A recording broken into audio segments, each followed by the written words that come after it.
The killer of the UnitedHealthcare CEO, Brian Thompson, has been nabbed in a McDonald's in Pennsylvania. His name is Luigi Mangioni. He is 26 years old, and he absolutely definitely knew what he was doing and why he was doing it. And we'll get into that. But here he is being taken from I believe he's being extradited to New York, and here he is being carried by the police, and he's screaming at cameras that he knows are around him, and he said this is a disgrace to the American people and their lived experience. And completely out of touch, and it's an insult to the intelligence of the American people and its lived experience. This is clearly out of touch with the American people. It's an insult to their lived experience. Okay, so what might he be referencing? Possibly the fact that not a lot of people see him as the enemy, because he did in fact take out a horrible human being who's responsible for denying many, many healthcare claims of many sick Americans. And I just want to, before I kick it to you, James, he was apprehended on Monday on suspicion again, we don't know, but likely, since he had a manifesto of killing CEO Brian Thompson, found with his manifesto. 2 lines in it read, "These parasites had it coming. I do apologize for any strife and trauma, but it had to be done." There was more in fact, we now have the entire manifesto, but here's from the New York Times. It notes that UnitedHealthcare market's capitalization has grown. American life expectancy has not. "To save you a lengthy investigation, I state plainly that I wasn't working with anyone," he wrote. The note condemns companies that, quote, "continue to abuse our country for immense profit because the American public has allowed them to get away with it." And given that his name is Luigi Mangioni, here is what one Twitter user thought his manifesto would look like when he was writing it. That's the Italian Luigi Mangioni writing there. And of course, the memes are lit. The memes are dank. Here's someone tweeting, "He struck fear into the heart of predatory CEOs everywhere is what he did. And in this house, Luigi Mangioni is a hero." End of story. With, of course, Tony Soprano. And I just want to say, James, as someone with a comically Italian name, even though I'm only half, if I ever do anything like this and become a folk hero of sorts, the memes mocking my Italian name are going to be insane. It's been fascinating in the last week following this. It's too bad he got caught, frankly. I think good props to Luigi in many ways. And I'm not necessarily a big fan of violent acts, but I'm also not like a huge critic of how this played out. There's a lot of things wrong in the world. What he did is far from the worst thing that happened in recent times. And I think that, frankly, Mario's got to step up his game based on how Luigi has performed. Seriously, Luigi's score always number 2 guy, but yep, on the race course, on the Mario Kart race course, Luigi is way ahead right now of all the other competitors, and Mario's got to step it up. Yeah. Toad, what are you doing for the class war? I am also unimpressed. I'm like, I was looking for an excuse to have less McDonald's in my life. He was caught at somebody ratted him out at a McDonald's, and it's like, Jesus Christ, like what? Thanks, Grimace. You're a snitch. Yes. Okay, so there is a lot more here. What we know also about him was that he was comes from a rich family, super blue blood, prominent family in Baltimore who are known for businesses including country clubs, nursing homes, a radio station. The suspect's paternal grandparents, Nicholas and Mary Mangioni, were real estate developers who purchased Turf Valley Country Club in 1978 and another country club in 86. Shortly after the suspect was charged, Republican state lawmaker Nino Mangioni, believed to be Mr. Mangioni's cousin, released a statement saying the family was shocked and devastated. So he apparently was also his valedictorian. Yeah. He is, yeah. Here's what I would say to that is that people are surprised, like, what? He has a prominent capitalist family, and many of them are Republicans, so they're wealthy.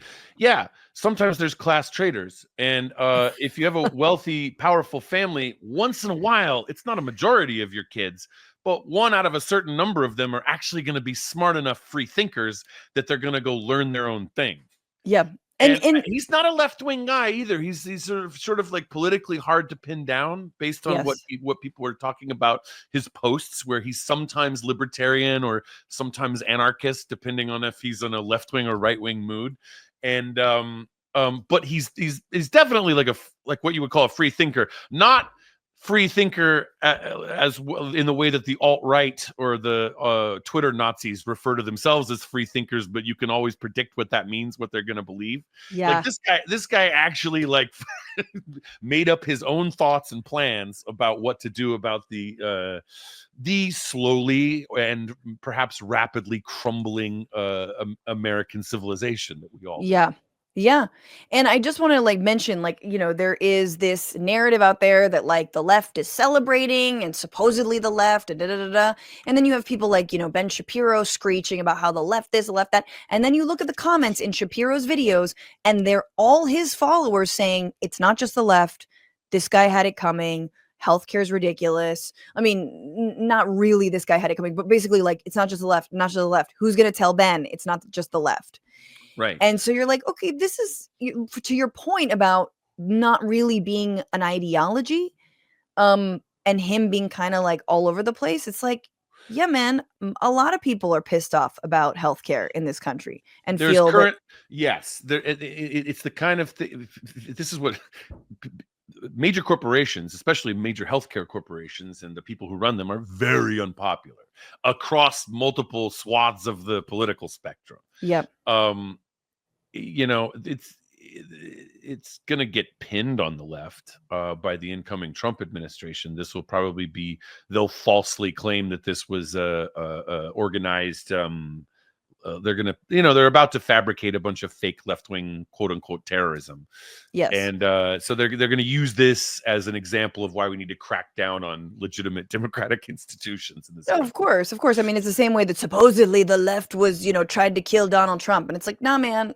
That guy was also like a weirded out right-wing kid.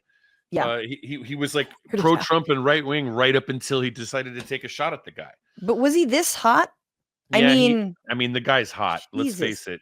I just watched the Queer film with Daniel Craig, and Mr. Luigi Mangioni looks like he could have had a bit part. A fun subplot in that universe. Yes. Okay, so this is Ken Klippenstein's Substack, who actually got the whole manifesto, and I just wanted to read a little bit more of it, which is honestly could just be a Bernie speech. A reminder, the U.S. has the #1 most expensive healthcare system in the world, yet we rank roughly number 42 in life expectancy. The United is I guess he handwrote it, so it's indecipherable. Largest company in the U.S. by market cap, behind only Apple, Google, and Walmart. It's grown and grown, but has our life expectancy? No, the reality is these indecipherable have simply gotten too powerful, and they continue to abuse our country for immense profit. It does. You mentioned it's a funny joke that you said that it sounds like Bernie Sanders. And there was a clip I saw on Instagram of this hilarious comic. He's in New York, Jordan Fisher, who did a whole stand-up bit where he says at the end, I don't want to spoil it, but it's a funny short bit where he says like, actually he thought the guy was going to take his mask off, and it would be like a Scooby-Doo reveal that it was actually Bernie Sanders. Amazing. Also, why you got to moonlight as an Italian? That's messed up. But okay, it's more than just random rich kid gets politicized by the healthcare industry. It's how possibly. Now, this was his Twitter bio, like his cover, in your header, and it's some Pokemon character I don't know, because I don't know my Pokemon characters. Him hiking, showing all of his abs. I don't know how many, but there's a lot. And then the middle photo is an x-ray of his back. And as someone who has some like,